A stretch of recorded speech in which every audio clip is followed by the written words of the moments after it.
Alright guys, hey, welcome back to the channel. Today we're going to work on the TIFGALOP. I want to show you a few things about the TIFGALOP K8 that I didn't show you before, but a modification we're going to do today.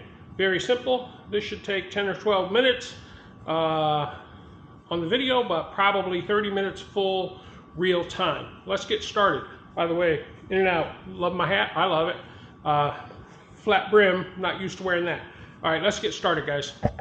All right, so first off, on the TIFGALOP, I always rode with my handlebars in this position. Now, initially I thought, well, this is the only way it can go, but the reality is, if you look down in here, there are 3 screws. You can loosen those screws and rotate this up a little higher or rotate it down a little lower. In doing so, I think we can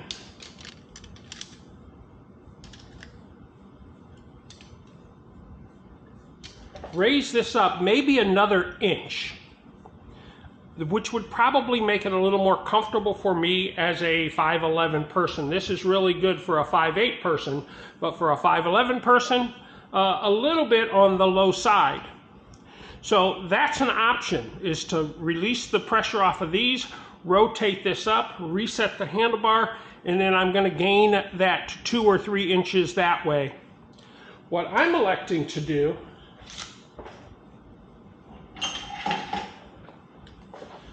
I am going to put these handlebars on it, which will give me that elevation and keep the handlebars a little more forward where I like them. So what I want to show you, which is kind of important, is how much elevation we're going to get just by changing the handlebars. So from the floor, from ground to here, let's see if I can turn it around and kind of show you.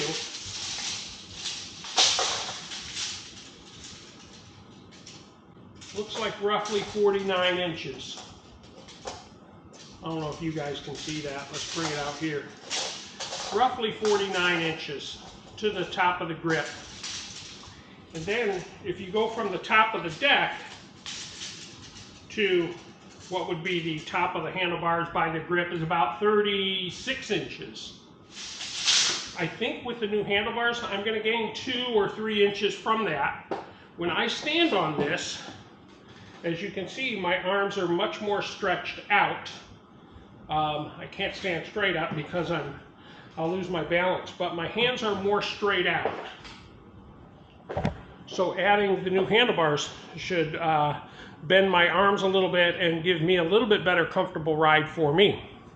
Now, I know I could loosen that and bring them up, but I had already bought the handlebars before I noticed that, and I think the new handlebars will look a little cool on this anyway, so let's get started. Now, someone will say, you didn't have to muscle them off. You could have used compressed air and put a hole in it and all that stuff. But they're not so hard to take off. And there we go, first one's off. Next is the brake. Then the speed controller. And then the shifter for the motor and the eco versus turbo.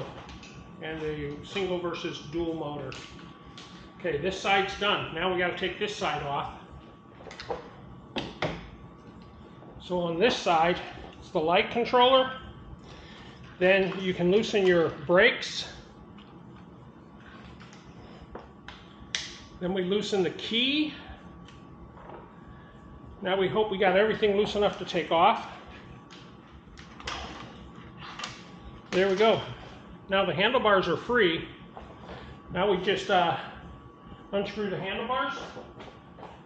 Now with the handlebars off, I can show you probably a little better right here. These screws, you can release the pressure and turn it up.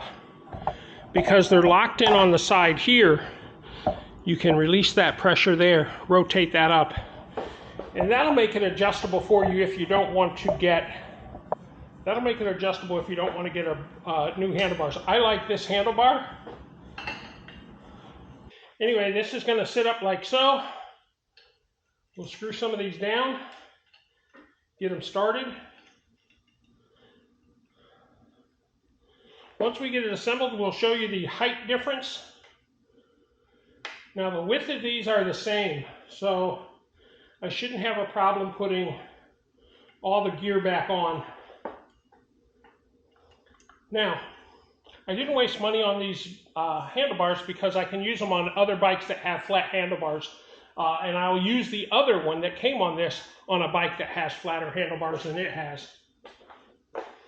All right, now we'll just assemble it back.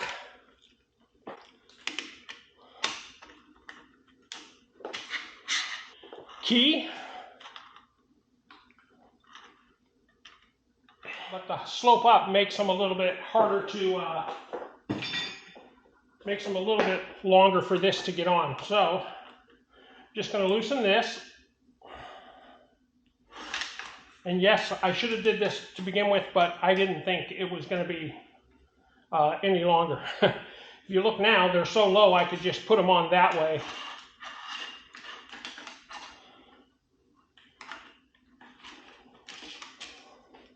Okay, I've got this side on, and being that I have to worry about the height of the handlebars, I'm just going to do this side too.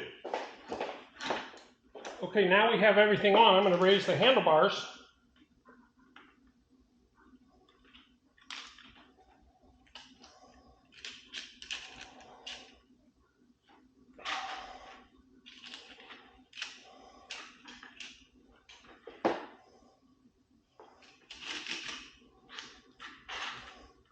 Now I'm going to bring the key up.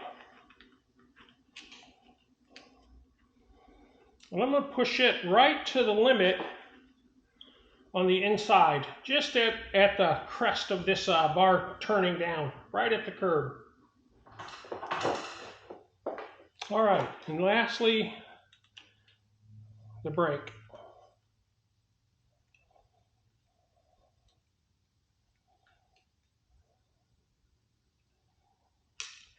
Okay, now we'll switch to this side and do the same thing.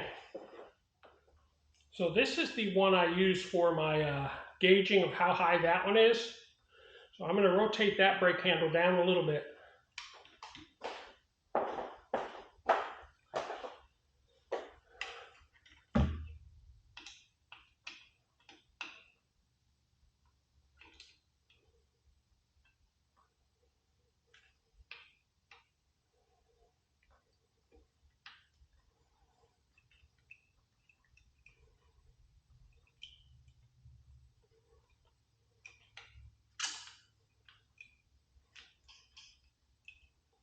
Okay. Now what's left is to put the grips back on. On the grips, I'm just using what's called sprayway window cleaner. Just allows me to slide them on. And what will happen is they will harden and become stiff after it dries. So with the install complete, this is what I gained. If you remember, it was 49 inches before.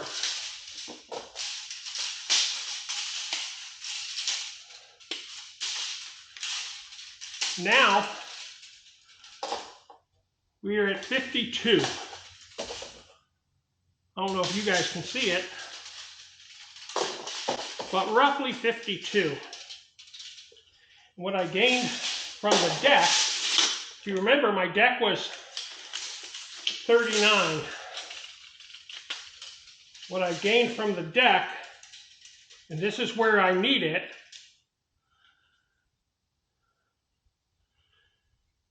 oh, it was 36. Now it's 39. So I gained 3 inches.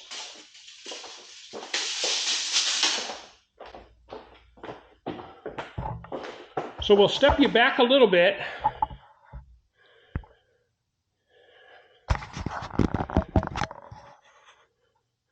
Kind of show you what it looks like. And then, when I step on it,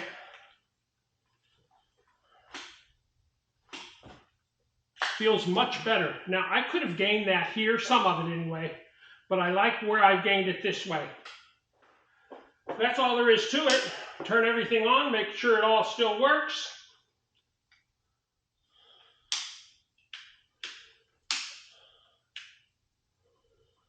Beautiful. All right, that's the install, guys. All right, I hope you enjoyed it. Thanks for joining me, and we'll see you on the next episode.